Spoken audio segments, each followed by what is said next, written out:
Você já se perguntou quanto de energia é gasto ao longo de um dia? Eu vou mostrar nesse vídeo uma forma da gente estimar o total de energia gasta num dia. E para isso eu vou seguir com o nosso paciente que a gente já vem analisando nos últimos vídeos, com 90 quilos, 1,85 m e 15% de gordura corporal. Então, primeira coisa, como que eu vou estimar o gasto energético total? Lembrando que é uma estimativa, tá? Esse dado ele vai ser estimado a partir de algumas equações. Então existem equações para homens, para mulheres, para pacientes eutróficos, sobrepesados, em diferentes níveis de atividade física, como a gente consegue ver aqui nessas tabelas.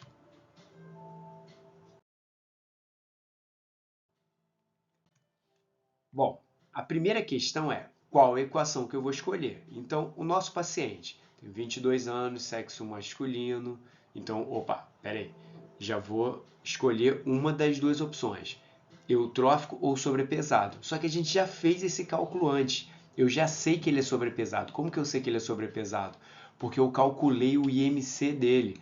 Como que eu calculo o IMC? Só para relembrar, peso dividido pela estatura ao quadrado, ou seja, o peso dividido pela altura, depois dividido pela altura novamente, vou encontrar 26,3, que dá o índice de massa corporal de sobrepeso.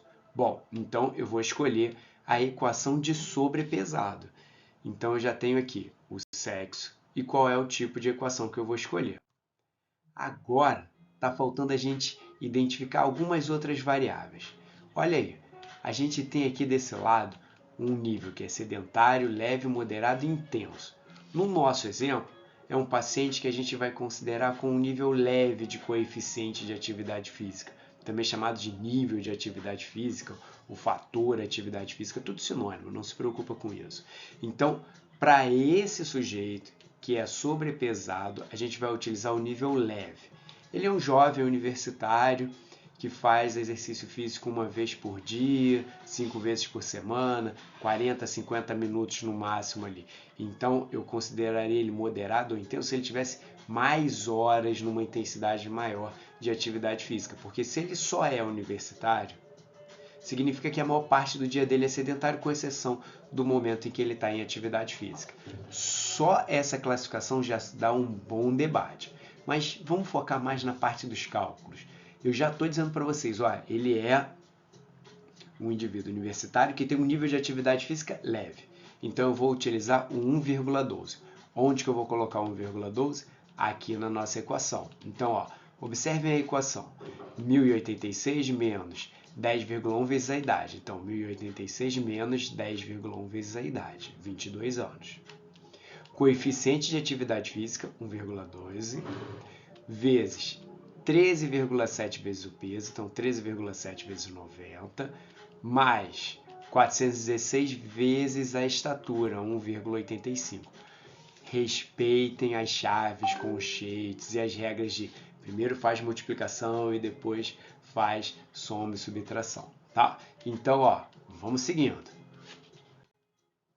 Depois que eu coloquei todas as variáveis, agora o resto é matemática, fica muito mais fácil. Vou fazer essa conta aqui, vou achar 222,2. Vou fazer essa daqui, vou achar 1.233. Essa daqui, 769,6. E agora o que eu vou fazer? Vou somar aqui, dá 2002,6. Depois eu vou multiplicar por 1,12. Tá aqui, ó.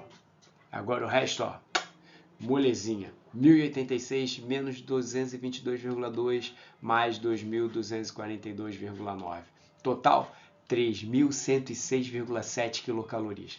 Gente, a equação é grande, mas é só a gente ir colocando as variáveis certas e depois fazer as contas. Calculadora básica ali, multiplicou, subtraiu, somou, e com isso a gente chega à conclusão que esse nosso paciente tem um gasto energético total estimado de 3.106,7 quilocalorias. Lembrando que isso é uma estimativa. Em alguns dias pode ter mais, outros dias podem ter menos. Eu posso estar fazendo uma estimativa que tem alguns erros, como por exemplo, será que eu classifiquei bem o nível de atividade física? Esse é um dos erros que pode acontecer. Outro, será que o relato dele do nível de atividade física é compatível realmente com a realidade, a gente tem uma tendência a supervalorizar aquela atividade física que a gente pratica. Mas para esse jovem universitário de 22 anos, que a gente já analisou que ele tem uma boa quantidade de massa gorda, esse nível leve é bem plausível e esse gasto energético também. Lembrando que se eu classifico ele em eutrófico, eu vou obter um outro resultado. Aí você vai me perguntar, Sérgio, mas ele deu eutrófico pelo índice de massa gorda, ele deu sobrepesado pelo índice de massa corporal. Por que você utilizou a equação de sobrepesado e não a equação de eutrófico? Primeiro, se você não sabe do que eu estou falando sobre índice de massa gorda, assiste o vídeo anterior. Lá no vídeo anterior eu explico o que é um índice de massa gorda. Fechando esse parênteses, porque esse material ele tem como base o índice de massa corporal para a classificação do estado nutricional. Então eu não vou utilizar um índice qualquer, vou utilizar o IMC para poder escolher a equação mais adequada. Tudo certo? Próximo vídeo a gente vai comparar isso com o consumo dele. Será que ele está fazendo um consumo alimentar adequado em relação a carboidrato, lipídio, proteína? Será que está tudo equilibrado? Não sei. Vamos descobrir no próximo vídeo. Vem comigo!